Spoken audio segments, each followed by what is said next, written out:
요한계시록, 두려움의 책인가 희망의 노래인가 안녕하십니까?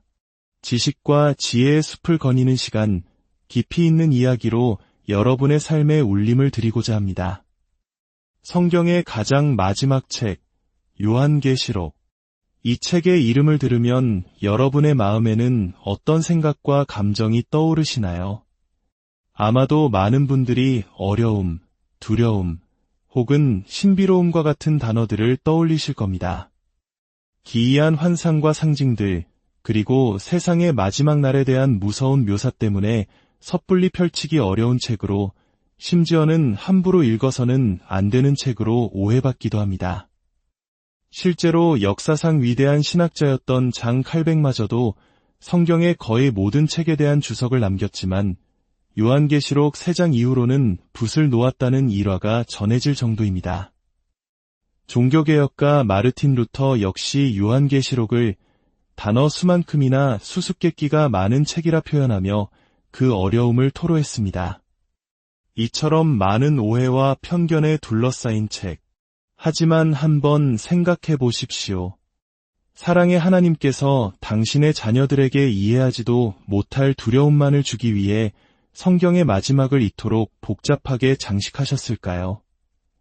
오늘 우리는 이 모든 오해의 장막을 걷어내고 요한계시록이 본래 품고 있던 찬란한 희망의 메시지를 발견하는 여정을 떠나려 합니다. 이 책은 결코 우리를 혼란에 빠뜨리기 위한 비밀 코드가 아닙니다. 오히려 가장 극심한 고통 속에서 신음하던 이들에게 하나님께서 보내신 가장 뜨거운 위로의 편지이자 승리의 약속이었습니다. 자, 이제 시간의 강을 거슬러 올라가 이 편지가 처음 쓰였던 그 시대의 한복판으로 들어가 보겠습니다. 그곳에서 우리는 요한계시록의 진정한 의미를 여는 첫 번째 열쇠를 발견하게 될 것입니다. 이야기의 배경은 주후 95년경 거대한 로마 제국입니다. 당시 로마는 11대 황제 도미티아누스의 철권 통치 아래 있었습니다. 그의 아버지와 형은 로마 시민들에게 존경받는 황제였지만 도미티아누스는 달랐습니다.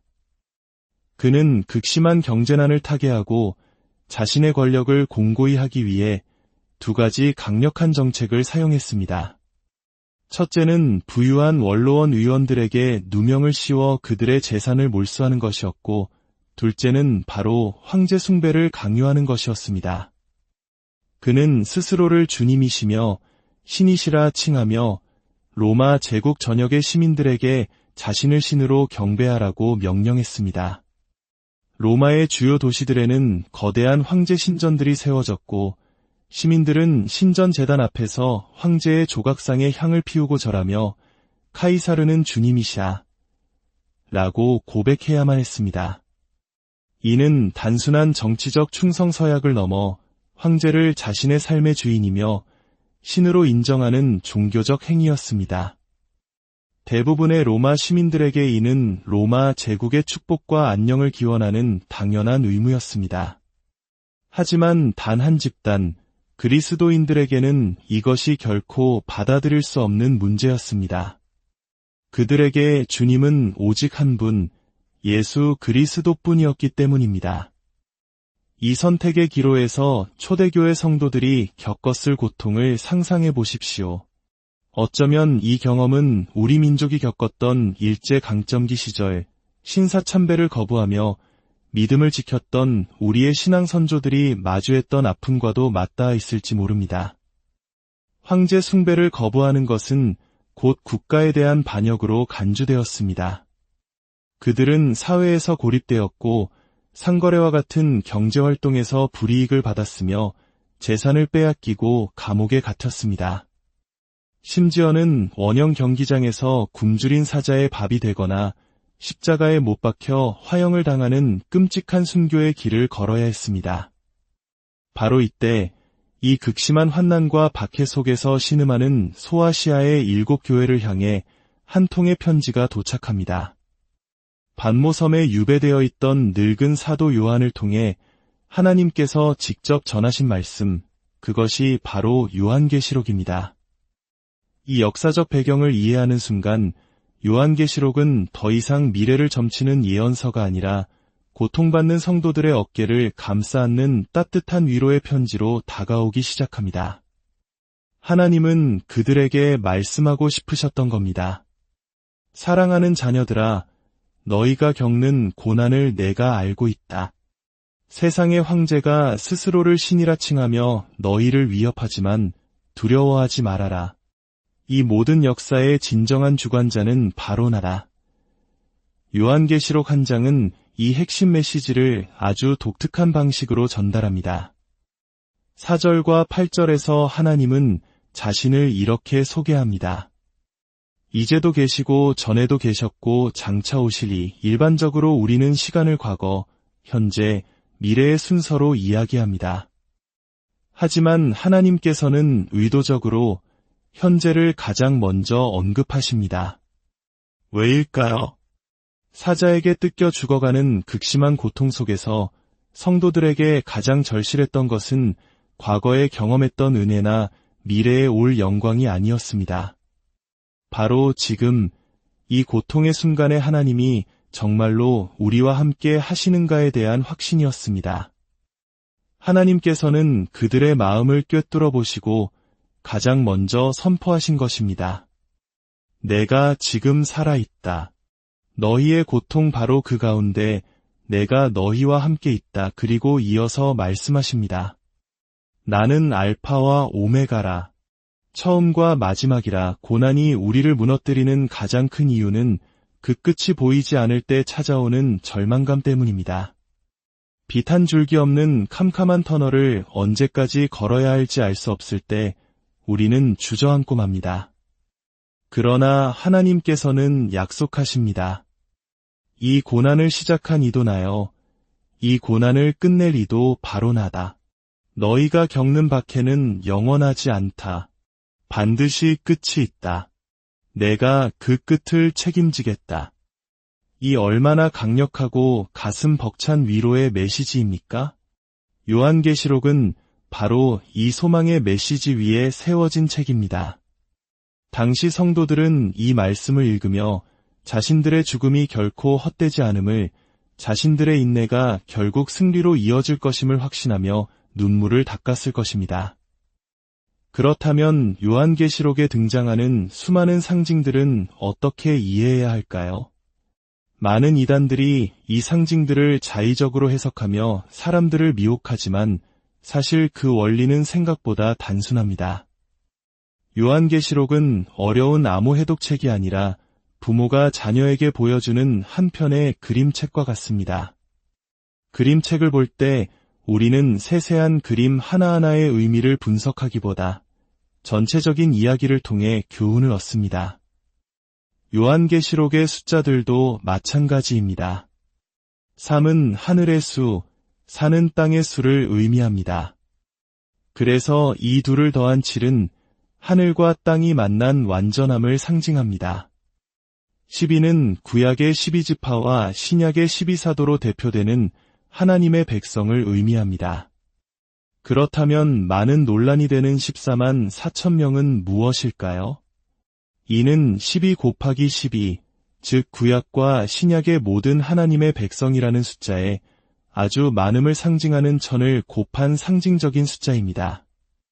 문자 그대로 14만 4천 명만 구원받는다는 것이 아니라 하나님의 백성 한 사람도 빠짐없이 셀 수 없이 많은 모든 성도들이 구원받을 것을 보여주는 충만함의 표현인 것입니다. 책 전반에 걸쳐 등장하는 일곱인, 일곱 나팔, 일곱 대접의 재앙은 마치 파도가 겹쳐 밀려오듯 점차 강도가 세지는 심판을 보여줍니다. 그러나 여기서 우리가 주목해야 할 것은 재앙의 무서움이 아닙니다. 그 모든 재앙의 시작, 즉 인을 떼시는 분이 바로 어린 양 예수 그리스도시라는 사실입니다. 모든 심판의 주권이 사탄이나 세상의 권력자에게 있는 것이 아니라 오직 예수님께 있음을 보여주는 것입니다. 이는 하나님의 백성들에게 두려워할 필요가 없다는 강력한 메시지입니다. 왜냐하면 그 심판은 악에 대한 것이며 그 과정 속에서도 하나님께서는 당신의 백성을 반드시 지키시고 보호하시기 때문입니다. 결국 요한계시록은 한 편의 장대한 드라마와 같습니다. 한 장부터 세 장까지는 땅의 교회들이 겪는 현실을 보여주고 4장과 5장에서는 동시에 하늘 보좌에서 무슨 일이 일어나고 있는지를 보여줍니다. 그리고 6장부터는 하늘의 계획이 이 땅에 어떻게 펼쳐지는지를 보여주며 마침내 사탄과 악의 세력이 완전히 멸망하고 새 하늘과 새 땅이 열리는 영광스러운 결말을 향해 나아갑니다. 사랑하는 여러분, 요한계시록은 우리에게 끊임없이 선택을 요구합니다. 짐승의 표를 받고 잠깐의 안락함을 누릴 것인가, 아니면 하나님의 인치심을 받고 영원한 생명을 얻을 것인가? 세상의 부와 권력을 상징하는 음녀 바벨론의 편에 설 것인가? 아니면 고난 속에서도 순결을 지킨 어린 양의 신부가 될 것인가? 이 책은 고난과 순교를 통과하는 것이 예수님의 참된 제자로 살아가는 길임을 분명히 보여줍니다. 그리고 그 길 끝에 무엇이 있는지를 생생하게 그려줍니다. 그곳에는 더 이상 눈물도 슬픔도 아픔도 없는 새 예루살렘이 있습니다. 생명수 강이 흐르고 달마다 열매 맺는 생명나무가 있습니다. 그리고 무엇보다 우리가 그토록 사모하던 하나님과 어린 양 예수님의 얼굴을 직접 뵙고 그분과 함께 영원히 왕 노릇하며 다스리는 영광이 있습니다. 요한계시록은 우리에게 이렇게 말합니다. 보라, 내가 속히 오리니 내가 줄 상이 내게 있어 각 사람에게 그가 행한 대로 갚아주리라. 이 땅에서의 삶은 잠깐입니다. 우리가 믿음을 위해 흘리는 눈물과 인내의 시간을 주님께서는 모두 기억하고 계십니다. 그리고 그 모든 것을 헤아려 우리가 감히 상상할 수도 없는 영원한 상급으로 갚아주실 것입니다. 그러므로 지금 여러분의 삶이 아무리 힘들고 고통스럽다 할지라도 낙심하지 마십시오. 두려워하지 마십시오. 성경의 마지막 책은 절망이 아닌 찬란한 희망으로 끝을 맺습니다. 이 소망을 붙잡고 오늘 하루도 믿음으로 승리하는 이기는 자가 되십시오. 오늘 이 소망의 메시지가 여러분의 마음에 큰 위로가 되셨다면 이 이야기를 주변에 사랑하는 이들과 함께 나누어 주십시오. 하나님의 위로와 소망을 전하는 귀한 통로가 되어 주실 때 그 은혜가 여러분의 삶에도 가득하기를 소망합니다. 저와 여러분 모두가 마침내 새 예루살렘 성에서 하나님을 대면하며 영원한 예배를 드리는 그날까지 주님의 은혜와 평강인을 함께 하시기를 간절히 축복합니다. 들어주셔서 요한계시록 두려움의 책인가 희망의 노래인가 안녕하십니까? 지식과 지혜의 숲을 거니는 시간, 깊이 있는 이야기로 여러분의 삶에 울림을 드리고자 합니다. 성경의 가장 마지막 책, 요한계시록. 이 책의 이름을 들으면 여러분의 마음에는 어떤 생각과 감정이 떠오르시나요? 아마도 많은 분들이 어려움, 두려움, 혹은 신비로움과 같은 단어들을 떠올리실 겁니다. 기이한 환상과 상징들, 그리고 세상의 마지막 날에 대한 무서운 묘사 때문에 섣불리 펼치기 어려운 책으로, 심지어는 함부로 읽어서는 안 되는 책으로 오해받기도 합니다. 실제로 역사상 위대한 신학자였던 장 칼백마저도 성경의 거의 모든 책에 대한 주석을 남겼지만 요한계시록 3장 이후로는 붓을 놓았다는 일화가 전해질 정도입니다. 종교개혁가 마르틴 루터 역시 요한계시록을 단어 수만큼이나 수수께끼가 많은 책이라 표현하며 그 어려움을 토로했습니다. 이처럼 많은 오해와 편견에 둘러싸인 책. 하지만 한번 생각해 보십시오. 사랑의 하나님께서 당신의 자녀들에게 이해하지도 못할 두려움만을 주기 위해 성경의 마지막을 이토록 복잡하게 장식하셨을까요? 오늘 우리는 이 모든 오해의 장막을 걷어내고 요한계시록이 본래 품고 있던 찬란한 희망의 메시지를 발견하는 여정을 떠나려 합니다. 이 책은 결코 우리를 혼란에 빠뜨리기 위한 비밀 코드가 아닙니다. 오히려 가장 극심한 고통 속에서 신음하던 이들에게 하나님께서 보내신 가장 뜨거운 위로의 편지이자 승리의 약속이었습니다. 자, 이제 시간의 강을 거슬러 올라가 이 편지가 처음 쓰였던 그 시대의 한복판으로 들어가 보겠습니다. 그곳에서 우리는 요한계시록의 진정한 의미를 여는 첫 번째 열쇠를 발견하게 될 것입니다. 이야기의 배경은 주후 95년경 거대한 로마 제국입니다. 당시 로마는 11대 황제 도미티아누스의 철권 통치 아래 있었습니다. 그의 아버지와 형은 로마 시민들에게 존경받는 황제였지만 도미티아누스는 달랐습니다. 그는 극심한 경제난을 타개하고 자신의 권력을 공고히 하기 위해 두 가지 강력한 정책을 사용했습니다. 첫째는 부유한 원로원 의원들에게 누명을 씌워 그들의 재산을 몰수하는 것이었고, 둘째는 바로 황제 숭배를 강요하는 것이었습니다. 그는 스스로를 주님이시며 신이시라 칭하며 로마 제국 전역의 시민들에게 자신을 신으로 경배하라고 명령했습니다. 로마의 주요 도시들에는 거대한 황제 신전들이 세워졌고, 시민들은 신전 제단 앞에서 황제의 조각상에 향을 피우고 절하며 카이사르는 주님이시야 라고 고백해야만 했습니다. 이는 단순한 정치적 충성 서약을 넘어 황제를 자신의 삶의 주인이며 신으로 인정하는 종교적 행위였습니다. 대부분의 로마 시민들에게 이는 로마 제국의 축복과 안녕을 기원하는 당연한 의무였습니다. 하지만 단 한 집단, 그리스도인들에게는 이것이 결코 받아들일 수 없는 문제였습니다. 그들에게 주님은 오직 한 분, 예수 그리스도뿐이었기 때문입니다. 이 선택의 기로에서 초대교회 성도들이 겪었을 고통을 상상해 보십시오. 어쩌면 이 경험은 우리 민족이 겪었던 일제강점기 시절 신사참배를 거부하며 믿음을 지켰던 우리의 신앙 선조들이 마주했던 아픔과도 맞닿아 있을지 모릅니다. 황제 숭배를 거부하는 것은 곧 국가에 대한 반역으로 간주되었습니다. 그들은 사회에서 고립되었고 상거래와 같은 경제활동에서 불이익을 받았으며 재산을 빼앗기고 감옥에 갇혔습니다. 심지어는 원형 경기장에서 굶주린 사자의 밥이 되거나 십자가에 못 박혀 화형을 당하는 끔찍한 순교의 길을 걸어야 했습니다. 바로 이때 이 극심한 환난과 박해 속에서 신음하는 소아시아의 7교회를 향해 한 통의 편지가 도착합니다. 반모섬에 유배되어 있던 늙은 사도 요한을 통해 하나님께서 직접 전하신 말씀, 그것이 바로 요한계시록입니다. 이 역사적 배경을 이해하는 순간 요한계시록은 더 이상 미래를 점치는 예언서가 아니라 고통받는 성도들의 어깨를 감싸 안는 따뜻한 위로의 편지로 다가오기 시작합니다.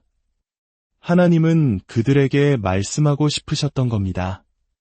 사랑하는 자녀들아, 너희가 겪는 고난을 내가 알고 있다.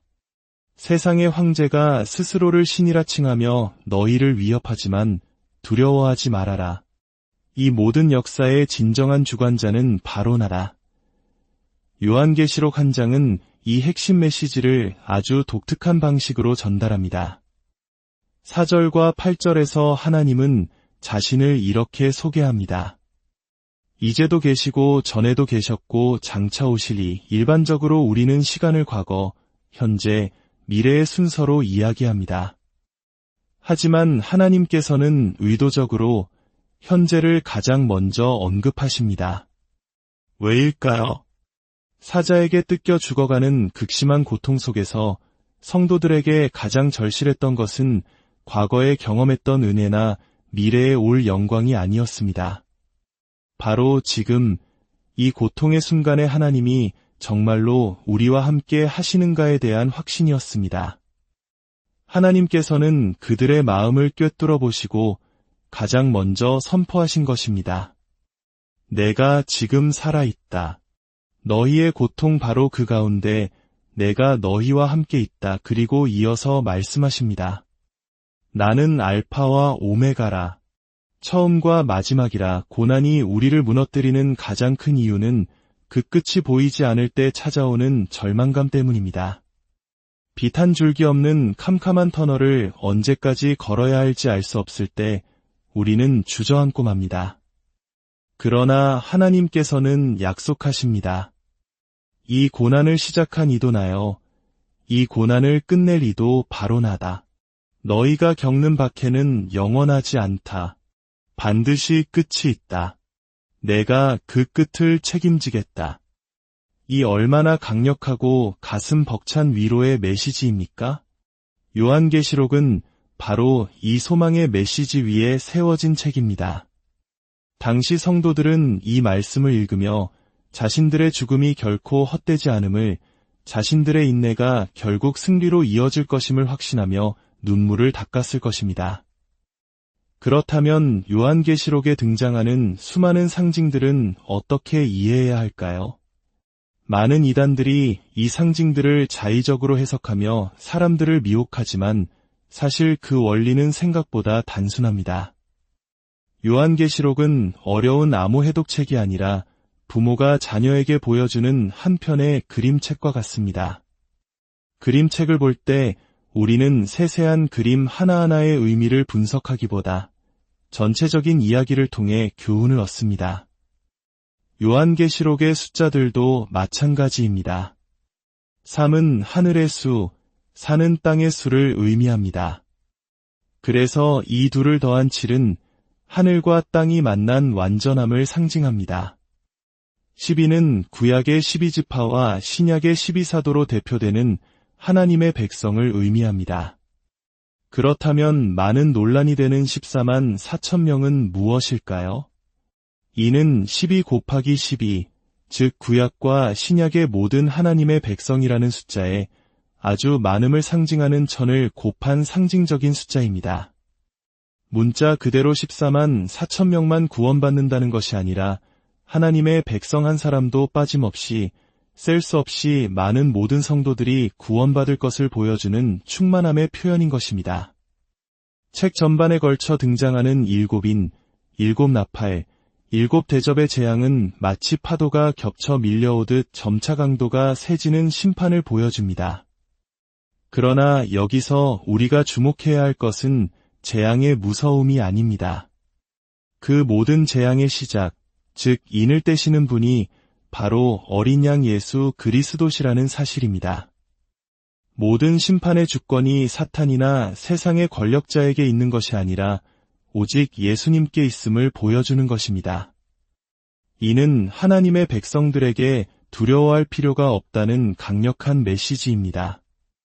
왜냐하면 그 심판은 악에 대한 것이며 그 과정 속에서도 하나님께서는 당신의 백성을 반드시 지키시고 보호하시기 때문입니다. 결국 요한계시록은 한 편의 장대한 드라마와 같습니다. 한 장부터 세 장까지는 땅의 교회들이 겪는 현실을 보여주고 4장과 5장에서는 동시에 하늘 보좌에서 무슨 일이 일어나고 있는지를 보여줍니다. 그리고 6장부터는 하늘의 계획이 이 땅에 어떻게 펼쳐지는지를 보여주며 마침내 사탄과 악의 세력이 완전히 멸망하고 새 하늘과 새 땅이 열리는 영광스러운 결말을 향해 나아갑니다. 사랑하는 여러분, 요한계시록은 우리에게 끊임없이 선택을 요구합니다. 짐승의 표를 받고 잠시 잠깐의 안락함을 누릴 것인가, 아니면 하나님의 인치심을 받고 영원한 생명을 얻을 것인가, 세상의 부와 권력을 상징하는 음녀 바벨론의 편에 설 것인가, 아니면 고난 속에서도 순결을 지킨 어린 양의 신부가 될 것인가. 이 책은 고난과 순교를 통과하는 것이 예수님의 참된 제자로 살아가는 길임을 분명히 보여줍니다. 그리고 그 길 끝에 무엇이 있는지를 생생하게 그려줍니다.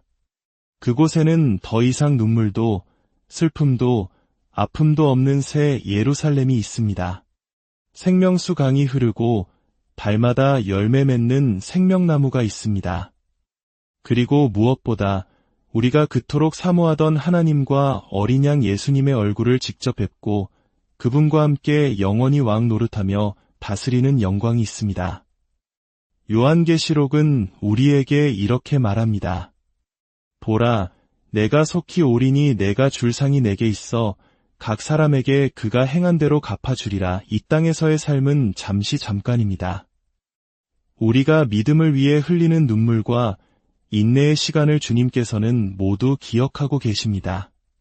그리고 그 모든 것을 헤아려 우리가 감히 상상할 수도 없는 영원한 상급으로 갚아주실 것입니다. 그러므로 지금 여러분의 삶이 아무리 힘들고 고통스럽다 할지라도 낙심하지 마십시오. 두려워하지 마십시오. 성경의 마지막 책은 절망이 아닌 찬란한 희망으로 끝을 맺습니다. 이 소망을 붙잡고 오늘 하루도 믿음으로 승리하는 이기는 자가 되십시오. 오늘 이 소망의 메시지가 여러분의 마음에 큰 위로가 되셨다면 이 이야기를 주변에 사랑하는 이들과 함께 나누어 주십시오. 하나님의 위로와 소망을 전하는 귀한 통로가 되어 주실 때 그 은혜가 여러분의 삶에도 가득하기를 소망합니다. 저와 여러분 모두가 마침내 새 예루살렘 성에서 하나님을 대면하며 영원한 예배를 드리는 그날까지 주님의 은혜와 평강인을 함께 하시기를 간절히 축복합니다. 들어주셔서 요한계시록 두려움의 책인가 희망의 노래인가 안녕하십니까? 지식과 지혜의 숲을 거니는 시간, 깊이 있는 이야기로 여러분의 삶에 울림을 드리고자 합니다. 성경의 가장 마지막 책, 요한계시록. 이 책의 이름을 들으면 여러분의 마음에는 어떤 생각과 감정이 떠오르시나요? 아마도 많은 분들이 어려움, 두려움, 혹은 신비로움과 같은 단어들을 떠올리실 겁니다. 기이한 환상과 상징들, 그리고 세상의 마지막 날에 대한 무서운 묘사 때문에 섣불리 펼치기 어려운 책으로, 심지어는 함부로 읽어서는 안 되는 책으로 오해받기도 합니다. 실제로 역사상 위대한 신학자였던 장 칼백마저도 성경의 거의 모든 책에 대한 주석을 남겼지만 요한계시록 3장 이후로는 붓을 놓았다는 일화가 전해질 정도입니다. 종교개혁가 마르틴 루터 역시 요한계시록을 단어 수만큼이나 수수께끼가 많은 책이라 표현하며 그 어려움을 토로했습니다. 이처럼 많은 오해와 편견에 둘러싸인 책. 하지만 한번 생각해 보십시오. 사랑의 하나님께서 당신의 자녀들에게 이해하지도 못할 두려움만을 주기 위해 성경의 마지막을 이토록 복잡하게 장식하셨을까요? 오늘 우리는 이 모든 오해의 장막을 걷어내고 요한계시록이 본래 품고 있던 찬란한 희망의 메시지를 발견하는 여정을 떠나려 합니다. 이 책은 결코 우리를 혼란에 빠뜨리기 위한 비밀 코드가 아닙니다. 오히려 가장 극심한 고통 속에서 신음하던 이들에게 하나님께서 보내신 가장 뜨거운 위로의 편지이자 승리의 약속이었습니다. 자, 이제 시간의 강을 거슬러 올라가 이 편지가 처음 쓰였던 그 시대의 한복판으로 들어가 보겠습니다. 그곳에서 우리는 요한계시록의 진정한 의미를 여는 첫 번째 열쇠를 발견하게 될 것입니다. 이야기의 배경은 주후 95년경 거대한 로마 제국입니다. 당시 로마는 11대 황제 도미티아누스의 철권 통치 아래 있었습니다. 그의 아버지와 형은 로마 시민들에게 존경받는 황제였지만 도미티아누스는 달랐습니다. 그는 극심한 경제난을 타개하고 자신의 권력을 공고히 하기 위해 두 가지 강력한 정책을 사용했습니다. 첫째는 부유한 원로원 의원들에게 누명을 씌워 그들의 재산을 몰수하는 것이었고, 둘째는 바로 황제 숭배를 강요하는 것이었습니다. 그는 스스로를 주님이시며 신이시라 칭하며 로마 제국 전역의 시민들에게 자신을 신으로 경배하라고 명령했습니다. 로마의 주요 도시들에는 거대한 황제 신전들이 세워졌고 시민들은 신전 제단 앞에서 황제의 조각상에 향을 피우고 절하며 카이사르는 주님이시야 라고 고백해야만 했습니다. 이는 단순한 정치적 충성 서약을 넘어 황제를 자신의 삶의 주인이며 신으로 인정하는 종교적 행위였습니다. 대부분의 로마 시민들에게 이는 로마 제국의 축복과 안녕을 기원하는 당연한 의무였습니다. 하지만 단 한 집단, 그리스도인들에게는 이것이 결코 받아들일 수 없는 문제였습니다. 그들에게 주님은 오직 한 분, 예수 그리스도뿐이었기 때문입니다. 이 선택의 기로에서 초대교회 성도들이 겪었을 고통을 상상해 보십시오. 어쩌면 이 경험은 우리 민족이 겪었던 일제강점기 시절 신사참배를 거부하며 믿음을 지켰던 우리의 신앙 선조들이 마주했던 아픔과도 맞닿아 있을지 모릅니다. 황제 숭배를 거부하는 것은 곧 국가에 대한 반역으로 간주되었습니다. 그들은 사회에서 고립되었고 상거래와 같은 경제활동에서 불이익을 받았으며 재산을 빼앗기고 감옥에 갇혔습니다. 심지어는 원형 경기장에서 굶주린 사자의 밥이 되거나 십자가에 못 박혀 화형을 당하는 끔찍한 순교의 길을 걸어야 했습니다. 바로 이때 이 극심한 환난과 박해 속에서 신음하는 소아시아의 7교회를 향해 한 통의 편지가 도착합니다. 반모섬에 유배되어 있던 늙은 사도 요한을 통해 하나님께서 직접 전하신 말씀, 그것이 바로 요한계시록입니다.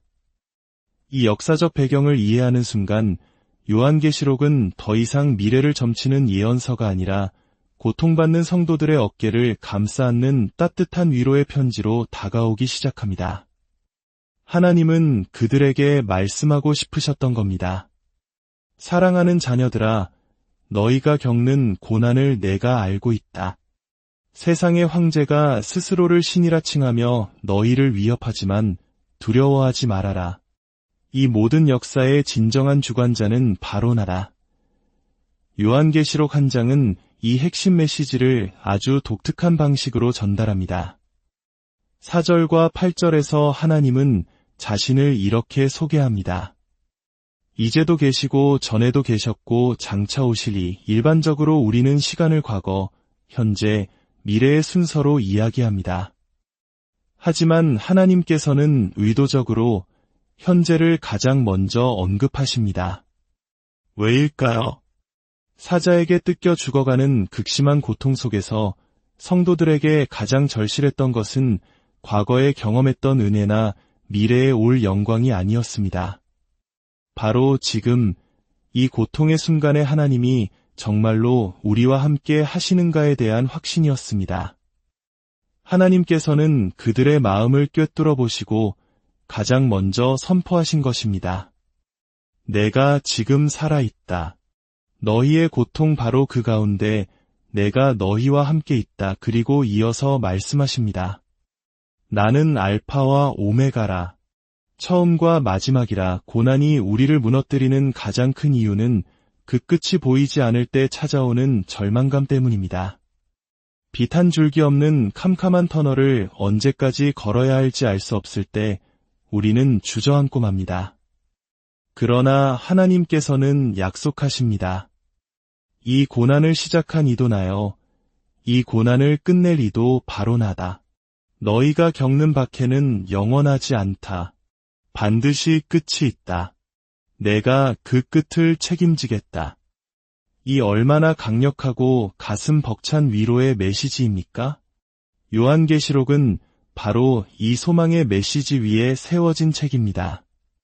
당시 성도들은 이 말씀을 읽으며 자신들의 죽음이 결코 헛되지 않음을, 자신들의 인내가 결국 승리로 이어질 것임을 확신하며 눈물을 닦았을 것입니다.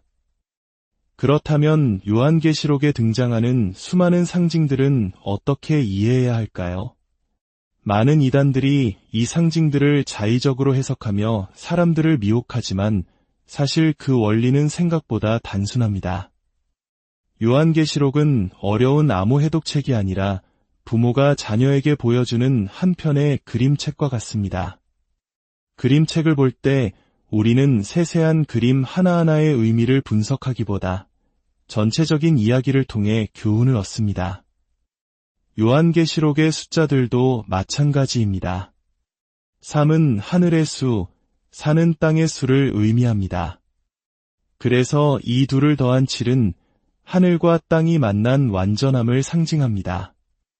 12는 구약의 12지파와 신약의 12사도로 대표되는 하나님의 백성을 의미합니다. 그렇다면 많은 논란이 되는 14만 4천 명은 무엇일까요? 이는 12 곱하기 12, 즉 구약과 신약의 모든 하나님의 백성이라는 숫자에 아주 많음을 상징하는 천을 곱한 상징적인 숫자입니다. 문자 그대로 14만 4천 명만 구원받는다는 것이 아니라 하나님의 백성 한 사람도 빠짐없이 셀 수 없이 많은 모든 성도들이 구원받을 것을 보여주는 충만함의 표현인 것입니다. 책 전반에 걸쳐 등장하는 일곱인, 일곱 나팔, 일곱 대접의 재앙은 마치 파도가 겹쳐 밀려오듯 점차 강도가 세지는 심판을 보여줍니다. 그러나 여기서 우리가 주목해야 할 것은 재앙의 무서움이 아닙니다. 그 모든 재앙의 시작, 즉 인을 떼시는 분이 바로 어린 양 예수 그리스도시라는 사실입니다. 모든 심판의 주권이 사탄이나 세상의 권력자에게 있는 것이 아니라 오직 예수님께 있음을 보여주는 것입니다. 이는 하나님의 백성들에게 두려워할 필요가 없다는 강력한 메시지입니다. 왜냐하면 그 심판은 악에 대한 것이며 그 과정 속에서도 하나님께서는 당신의 백성을 반드시 지키시고 보호하시기 때문입니다. 결국 요한계시록은 한 편의 장대한 드라마와 같습니다. 한 장부터 세 장까지는 땅의 교회들이 겪는 현실을 보여주고 4장과 5장에서는 동시에 하늘 보좌에서 무슨 일이 일어나고 있는지를 보여줍니다. 그리고 6장부터는 하늘의 계획이 이 땅에 어떻게 펼쳐지는지를 보여주며 마침내 사탄과 악의 세력이 완전히 멸망하고 새하늘과 새 땅이 열리는 영광스러운 결말을 향해 나아갑니다. 사랑하는 여러분, 요한계시록은 우리에게 끊임없이 선택을 요구합니다.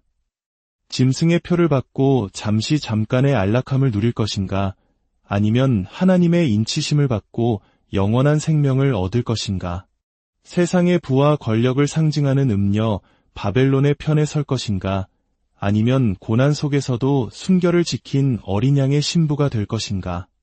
이 책은 고난과 순교를 통과하는 것이 예수님의 참된 제자로 살아가는 길임을 분명히 보여줍니다.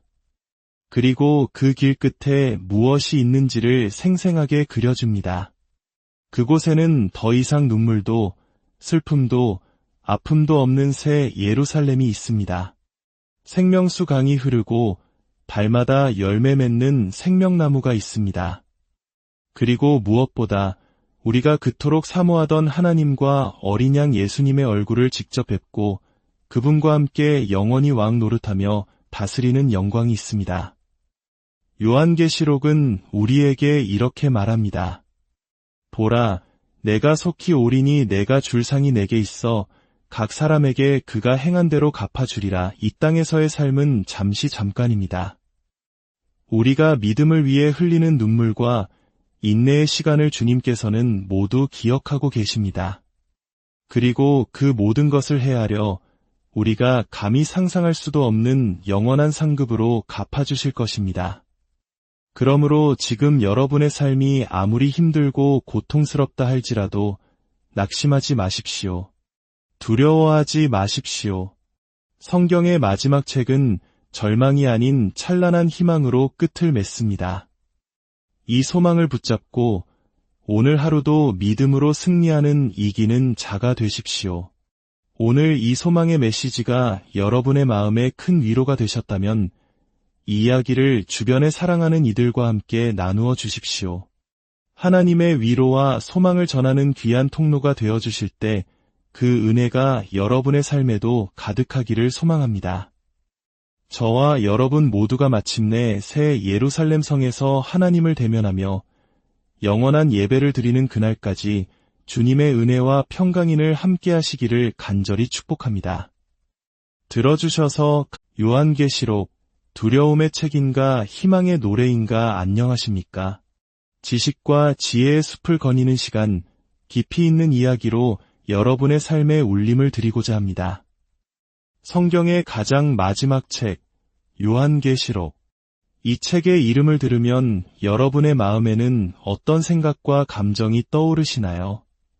아마도 많은 분들이 어려움, 두려움, 혹은 신비로움과 같은 단어들을 떠올리실 겁니다.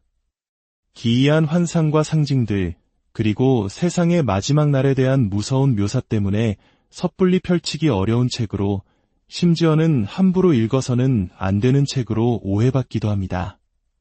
실제로 역사상 위대한 신학자였던 장 칼백마저도 성경의 거의 모든 책에 대한 주석을 남겼지만 요한계시록 3장 이후로는 붓을 놓았다는 일화가 전해질 정도입니다. 종교개혁가 마르틴 루터 역시 요한계시록을 단어 수만큼이나 수수께끼가 많은 책이라 표현하며 그 어려움을 토로했습니다. 이처럼 많은 오해와 편견에 둘러싸인 책. 하지만 한번 생각해 보십시오. 사랑의 하나님께서 당신의 자녀들에게 이해하지도 못할 두려움만을 주기 위해 성경의 마지막을 이토록 복잡하게 장식하셨을까요? 오늘 우리는 이 모든 오해의 장막을 걷어내고 요한계시록이 본래 품고 있던 찬란한 희망의 메시지를 발견하는 여정을 떠나려 합니다. 이 책은 결코 우리를 혼란에 빠뜨리기 위한 비밀 코드가 아닙니다. 오히려 가장 극심한 고통 속에서 신음하던 이들에게 하나님께서 보내신 가장 뜨거운 위로의 편지이자 승리의 약속이었습니다. 자, 이제 시간의 강을 거슬러 올라가 이 편지가 처음 쓰였던 그 시대의 한복판으로 들어가 보겠습니다. 그곳에서 우리는 요한계시록의 진정한 의미를 여는 첫 번째 열쇠를 발견하게 될 것입니다. 이야기의 배경은 주후 95년경 거대한 로마 제국입니다. 당시 로마는 11대 황제 도미티아누스의 철권 통치 아래 있었습니다. 그의 아버지와 형은 로마 시민들에게 존경받는 황제였지만 도미티아누스는 달랐습니다. 그는 극심한 경제난을 타개하고 자신의 권력을 공고히 하기 위해 두 가지 강력한 정책을 사용했습니다. 첫째는 부유한 원로원 의원들에게 누명을 씌워 그들의 재산을 몰수하는 것이었고, 둘째는 바로 황제 숭배를 강요하는 것이었습니다. 그는 스스로를 주님이시며 신이시라 칭하며 로마 제국 전역의 시민들에게 자신을 신으로 경배하라고 명령했습니다.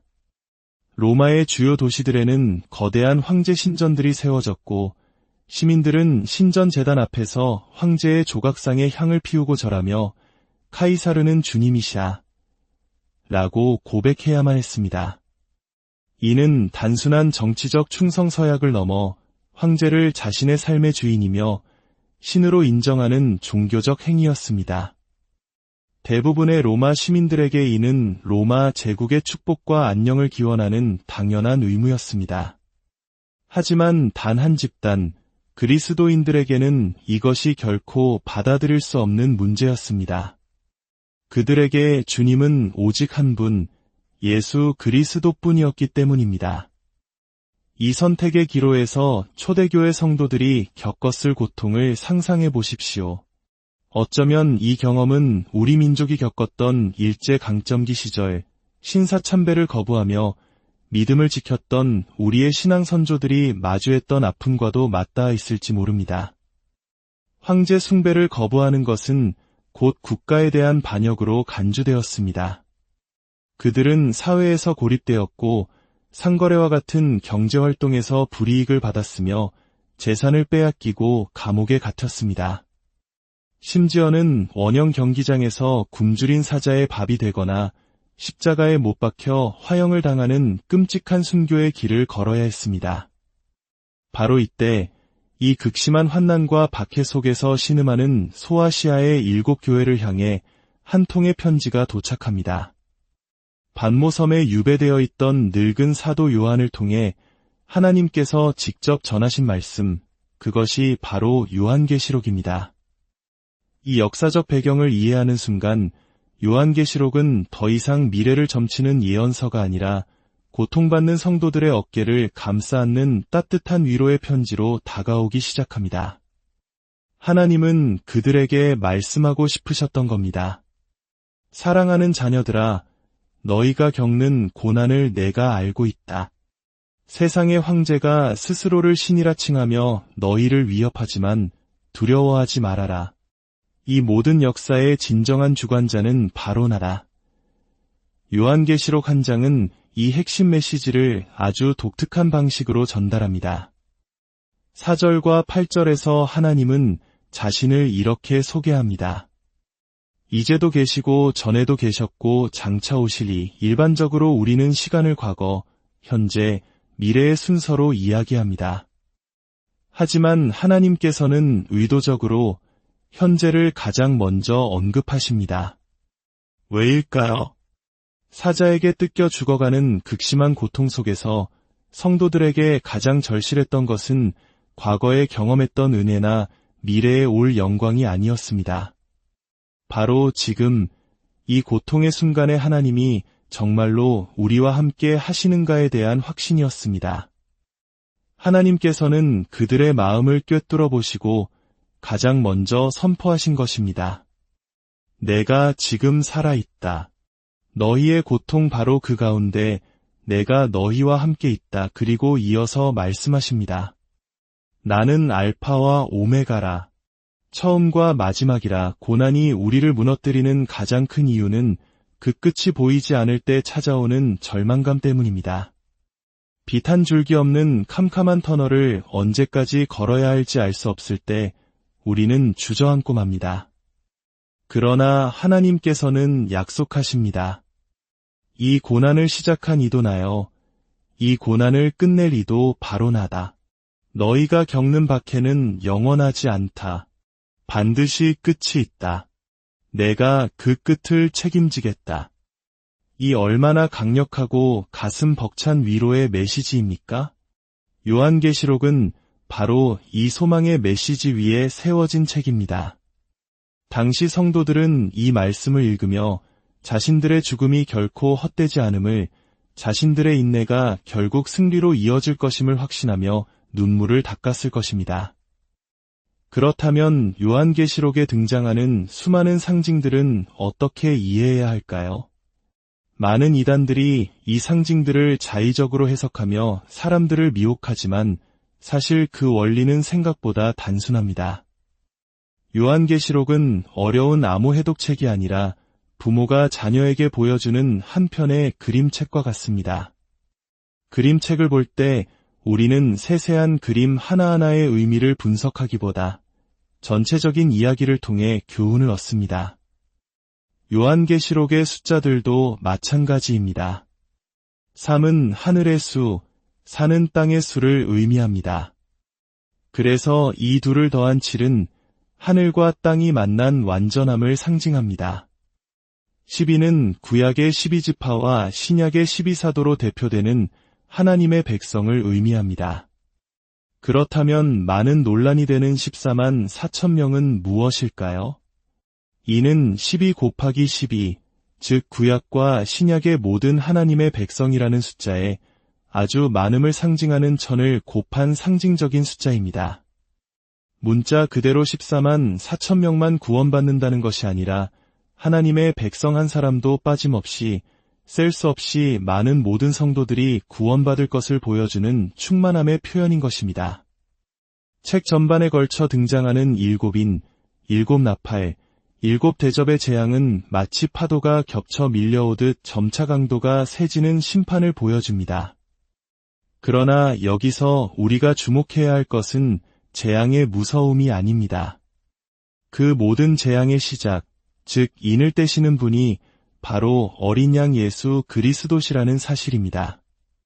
모든 심판의 주권이 사탄이나 세상의 권력자에게 있는 것이 아니라 오직 예수님께 있음을 보여주는 것입니다. 이는 하나님의 백성들에게 두려워할 필요가 없다는 강력한 메시지입니다. 왜냐하면 그 심판은 악에 대한 것이며 그 과정 속에서도 하나님께서는 당신의 백성을 반드시 지키시고 보호하시기 때문입니다. 결국 요한계시록은 한 편의 장대한 드라마와 같습니다. 한 장부터 3장까지는 땅의 교회들이 겪는 현실을 보여주고 4장과 5장에서는 동시에 하늘 보좌에서 무슨 일이 일어나고 있는지를 보여줍니다. 그리고 6장부터는 하늘의 계획이 이 땅에 어떻게 펼쳐지는지를 보여주며 마침내 사탄과 악의 세력이 완전히 멸망하고 새하늘과 새 땅이 열리는 영광스러운 결말을 향해 나아갑니다. 사랑하는 여러분, 요한계시록은 우리에게 끊임없이 선택을 요구합니다. 짐승의 표를 받고 잠깐의 안락함을 누릴 것인가, 아니면 하나님의 인치심을 받고 영원한 생명을 얻을 것인가, 세상의 부와 권력을 상징하는 음녀 바벨론의 편에 설 것인가, 아니면 고난 속에서도 순결을 지킨 어린 양의 신부가 될 것인가. 이 책은 고난과 순교를 통과하는 것이 예수님의 참된 제자로 살아가는 길임을 분명히 보여줍니다. 그리고 그 길 끝에 무엇이 있는지를 생생하게 그려줍니다. 그곳에는 더 이상 눈물도 슬픔도 아픔도 없는 새 예루살렘이 있습니다. 생명수 강이 흐르고 달마다 열매 맺는 생명나무가 있습니다. 그리고 무엇보다 우리가 그토록 사모하던 하나님과 어린 양 예수님의 얼굴을 직접 뵙고 그분과 함께 영원히 왕 노릇하며 다스리는 영광이 있습니다. 요한계시록은 우리에게 이렇게 말합니다. 보라, 내가 속히 오리니 내가 줄 상이 내게 있어 각 사람에게 그가 행한 대로 갚아주리라. 이 땅에서의 삶은 잠깐입니다. 우리가 믿음을 위해 흘리는 눈물과 인내의 시간을 주님께서는 모두 기억하고 계십니다. 그리고 그 모든 것을 헤아려 우리가 감히 상상할 수도 없는 영원한 상급으로 갚아주실 것입니다. 그러므로 지금 여러분의 삶이 아무리 힘들고 고통스럽다 할지라도 낙심하지 마십시오.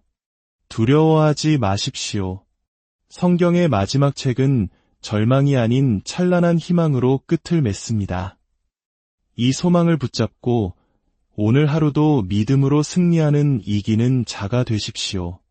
오늘 이 소망의 메시지가 여러분의 마음에 큰 위로가 되셨다면 이 이야기를 주변에 사랑하는 이들과 함께 나누어 주십시오. 하나님의 위로와 소망을 전하는 귀한 통로가 되어 주실 때 그 은혜가 여러분의 삶에도 가득하기를 소망합니다. 저와 여러분 모두가 마침내 새 예루살렘 성에서 하나님을 대면하며 영원한 예배를 드리는 그날까지 주님의 은혜와 평강인을 함께 하시기를 간절히 축복합니다. 들어주셔서 요한계시록 두려움의 책인가 희망의 노래인가 안녕하십니까? 지식과 지혜의 숲을 거니는 시간, 깊이 있는 이야기로 여러분의 삶에 울림을 드리고자 합니다. 성경의 가장 마지막 책, 요한계시록. 이 책의 이름을 들으면 여러분의 마음에는 어떤 생각과 감정이 떠오르시나요? 아마도 많은 분들이 어려움, 두려움, 혹은 신비로움과 같은 단어들을 떠올리실 겁니다. 기이한 환상과 상징들, 그리고 세상의 마지막 날에 대한 무서운 묘사 때문에 섣불리 펼치기 어려운 책으로, 심지어는 함부로 읽어서는 안 되는 책으로 오해받기도 합니다. 실제로 역사상 위대한 신학자였던 장 칼백마저도 성경의 거의 모든 책에 대한 주석을 남겼지만 요한계시록 3장 이후로는 붓을 놓았다는 일화가 전해질 정도입니다. 종교개혁가 마르틴 루터 역시 요한계시록을 단어 수만큼이나 수수께끼가 많은 책이라 표현하며 그 어려움을 토로했습니다. 이처럼 많은 오해와 편견에 둘러싸인 책. 하지만 한번 생각해 보십시오. 사랑의 하나님께서 당신의 자녀들에게 이해하지도 못할 두려움만을 주기 위해 성경의 마지막을 이토록 복잡하게 장식하셨을까요? 오늘 우리는 이 모든 오해의 장막을 걷어내고 요한계시록이 본래 품고 있던 찬란한 희망의 메시지를 발견하는 여정을 떠나려 합니다. 이 책은 결코 우리를 혼란에 빠뜨리기 위한 비밀 코드가 아닙니다. 오히려 가장 극심한 고통 속에서 신음하던 이들에게 하나님께서 보내신 가장 뜨거운 위로의 편지이자 승리의 약속이었습니다. 자, 이제 시간의 강을 거슬러 올라가 이 편지가 처음 쓰였던 그 시대의 한복판으로 들어가 보겠습니다. 그곳에서 우리는 요한계시록의 진정한 의미를 여는 첫 번째 열쇠를 발견하게 될 것입니다. 이야기의 배경은 주후 95년경 거대한 로마 제국입니다. 당시 로마는 11대 황제 도미티아누스의 철권 통치 아래 있었습니다. 그의 아버지와 형은 로마 시민들에게 존경받는 황제였지만 도미티아누스는 달랐습니다. 그는 극심한 경제난을 타개하고 자신의 권력을 공고히 하기 위해 두 가지 강력한 정책을 사용했습니다. 첫째는 부유한 원로원 의원들에게 누명을 씌워 그들의 재산을 몰수하는 것이었고, 둘째는 바로 황제 숭배를 강요하는 것이었습니다. 그는 스스로를 주님이시며 신이시라 칭하며 로마 제국 전역의 시민들에게 자신을 신으로 경배하라고 명령했습니다. 로마의 주요 도시들에는 거대한 황제 신전들이 세워졌고, 시민들은 신전 제단 앞에서 황제의 조각상에 향을 피우고 절하며 카이사르는 주님이시야 라고 고백해야만 했습니다. 이는 단순한 정치적 충성 서약을 넘어 황제를 자신의 삶의 주인이며 신으로 인정하는 종교적 행위였습니다. 대부분의 로마 시민들에게 이는 로마 제국의 축복과 안녕을 기원하는 당연한 의무였습니다. 하지만 단 한 집단, 그리스도인들에게는 이것이 결코 받아들일 수 없는 문제였습니다. 그들에게 주님은 오직 한 분, 예수 그리스도뿐이었기 때문입니다. 이 선택의 기로에서 초대교회 성도들이 겪었을 고통을 상상해 보십시오. 어쩌면 이 경험은 우리 민족이 겪었던 일제강점기 시절 신사참배를 거부하며 믿음을 지켰던 우리의 신앙 선조들이 마주했던 아픔과도 맞닿아 있을지 모릅니다. 황제 숭배를 거부하는 것은 곧 국가에 대한 반역으로 간주되었습니다. 그들은 사회에서 고립되었고 상거래와 같은 경제활동에서 불이익을 받았으며 재산을 빼앗기고 감옥에 갇혔습니다. 심지어는 원형 경기장에서 굶주린 사자의 밥이 되거나 십자가에 못 박혀 화형을 당하는 끔찍한 순교의 길을 걸어야 했습니다. 바로 이때 이 극심한 환난과 박해 속에서 신음하는 소아시아의 7교회를 향해 한 통의 편지가 도착합니다. 반모섬에 유배되어 있던 늙은 사도 요한을 통해 하나님께서 직접 전하신 말씀, 그것이 바로 요한계시록입니다. 이 역사적 배경을 이해하는 순간 요한계시록은 더 이상 미래를 점치는 예언서가 아니라 고통받는 성도들의 어깨를 감싸 안는 따뜻한 위로의 편지로 다가오기 시작합니다. 하나님은 그들에게 말씀하고 싶으셨던 겁니다. 사랑하는 자녀들아, 너희가 겪는 고난을 내가 알고 있다. 세상의 황제가 스스로를 신이라 칭하며 너희를 위협하지만 두려워하지 말아라. 이 모든 역사의 진정한 주관자는 바로 나다. 요한계시록 한 장은 이 핵심 메시지를 아주 독특한 방식으로 전달합니다. 4절과 8절에서 하나님은 자신을 이렇게 소개합니다. 이제도 계시고 전에도 계셨고 장차 오시리. 일반적으로 우리는 시간을 과거, 현재, 미래의 순서로 이야기합니다. 하지만 하나님께서는 의도적으로 현재를 가장 먼저 언급하십니다. 왜일까요? 사자에게 뜯겨 죽어가는 극심한 고통 속에서 성도들에게 가장 절실했던 것은 과거에 경험했던 은혜나 미래에 올 영광이 아니었습니다. 바로 지금 이 고통의 순간에 하나님이 정말로 우리와 함께 하시는가에 대한 확신이었습니다.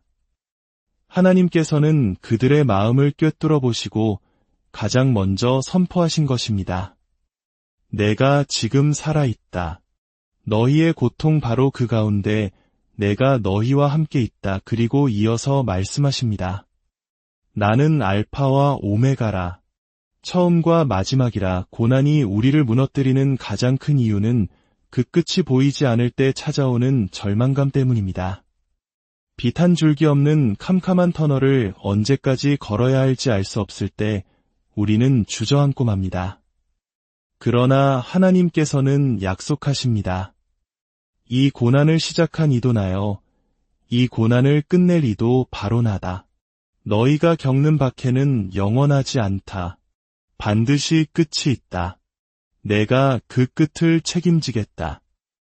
이 얼마나 강력하고 가슴 벅찬 위로의 메시지입니까? 요한계시록은 바로 이 소망의 메시지 위에 세워진 책입니다. 당시 성도들은 이 말씀을 읽으며 자신들의 죽음이 결코 헛되지 않음을, 자신들의 인내가